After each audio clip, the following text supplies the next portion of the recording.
Hey guys, I'm Dave. And I'm Len. And today on Wargame Chat, we're going to talk about defensive die rolls. I'll go first. The earliest I can remember having to do defensive die rolls in a game was a miniatures game. I think it was Warhammer 40k you did it. And I think the reason they do it is because gamers really like rolling dice, and so the one guy attacks and then the other guy rolls dice to defend, and it makes him feel like he's doing something instead of just you saying, okay, I hit, you're dead, yeah, you get some kind of chance, you know what I mean?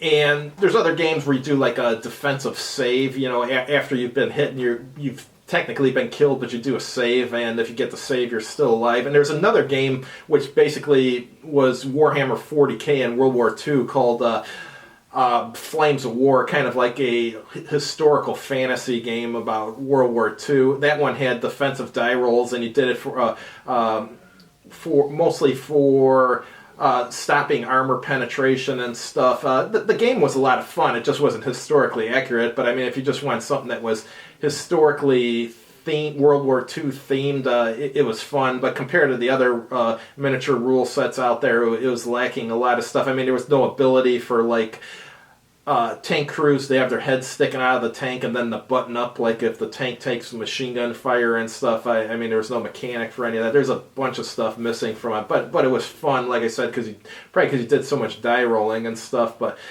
what's your take on defensive die rolls? Okay, the reason I bring this up is that at some point it seemed to just appear out of nowhere.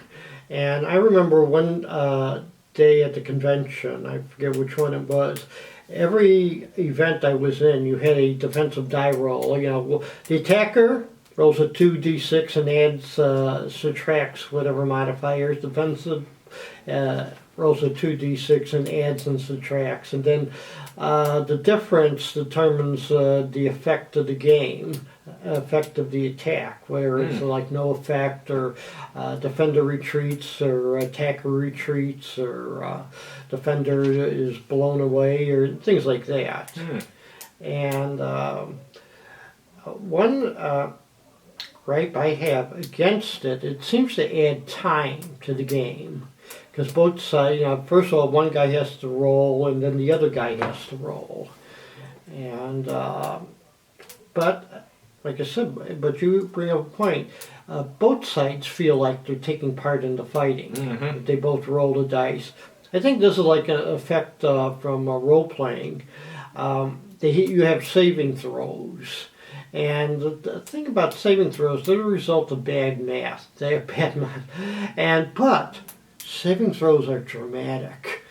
True, but saving rolls can also represent armor. So if you got like a minor troop and he's wearing an armored vest and a helmet, you can have a savings roll to say, well, it hit his armor plate and bounced off or something, you know what I mean? And whereas if he's going up against an insurgent with no armor, then you wouldn't give him an armor save. In that case, it makes sense. Yeah, because sometimes, you know, it's like in the initial die roll, you add any modifiers for it. He's got bulletproof vest. Okay, subtract 2 from the die roll. But with a saving throw, it's like, okay, I got a bulletproof. You hit my bulletproof vest, and you got a small pistol. Let's see if I survive. And you know, I may survive, but be knocked over. So I may be stunned for a turn or two. So okay, you know, it adds for the drama. But the thing is, you could easily do the math that the just one die roll will resolve that. Let's see, you got a bulletproof vest and a small caliber bullet.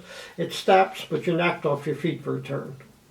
So it always reminds me of the defensive fire in a lot of these Napoleonic games or Civil War games, where you move next to the enemy. They have a defensive fire phase where they roll for each unit, and then after that's done, the attacker rolls. And sometimes the damage is simultaneous. Sometimes, you know, the defensive guys shoot first and cause damage. So, but I'm kind of like in the middle of it. I see where it could actually add more randomness to any attack, but also it's like a lot of it takes extra time. Is the extra time worth it? The drama worth it? I don't know. So. But yeah, overall, I think defensive dice aren't bad. Unless you got like a game that's going to be like a super long game, then like you said, then it's going to drag it out too long. But I actually prefer the defensive dice in miniature games and hex and chit games. I don't know, maybe it's because I'm just not used to doing defensive dice in them or something. But yeah, I just always viewed it as a miniature wargaming thing. That's true, because that's where I've mostly seen it. Yeah, maybe the board gamers are so used to the combat odds table. Yeah. So it's like it's a tradition. So, also one thing I was thinking maybe in things like naval games, because I was thinking like World War One, the British battle cruisers had a difficult time piercing the armor of German battle cruisers because the British had smaller guns and the Germans had thicker armor. But if they have a defensive die roll, well, maybe the British could have a few lucky hits on the German battle cruisers. Maybe a little more drama to that. Instead of, because I was reading recently a German version of the Battle of Jutland, and there are incidents where they would hit the battle cruiser, the shell would actually bounce off the armored side, not explode, not penetrate, not explode. However, in the bounce, they knock off the radio antenna or the searchlight, which causes some damage. So maybe that's like, a good poor defensive die roll. I think, though, when they're trying to do penetration on ships with really thick armor, I think the shell that they fire is just like a solid shot. I don't think there's an explosive in it, but don't quote me on that. I could be wrong, but I always thought those were just a solid shot. Some are, but I have to look up which cannons are they, because I think they have. There's one type where I think is the semi-piercing, or the idea is that it's almost like a shape charge. That if it hits, there's like a second delay before it explodes. But the thing is, the chamber that keeps the explosive kind of squishes up into like a funnel, and all the explosive force goes into the against the armor. Interesting. Like a shape charge, somewhat. So. Yeah, I just saw something earlier today. I don't know if it was on YouTube or what, but it was showing a New Jersey type battleship. It's round, hitting armor equivalent to what was on like a Japanese Yamato, and it actually went through the armor. Oh dear, that's. I don't know if they took the armor off a real ship or they just set something up to test it or something. But yeah, so I mean theoretically that could penetrate a Yamato. We could penetrate the Yamato. Yeah. Yeah.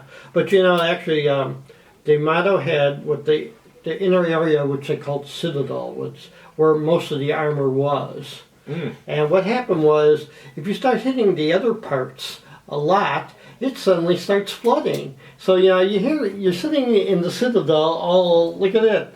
No shells penetrating, but look at this, we're going down because the rest of the ship is sinking. Yeah. So, glad I'm never on a battleship. It's worse at sea. And anything else? No, that's all I got for this time. I guess this is one of the shorter episodes. Yeah. All right, guys, we'll see you next week. All right.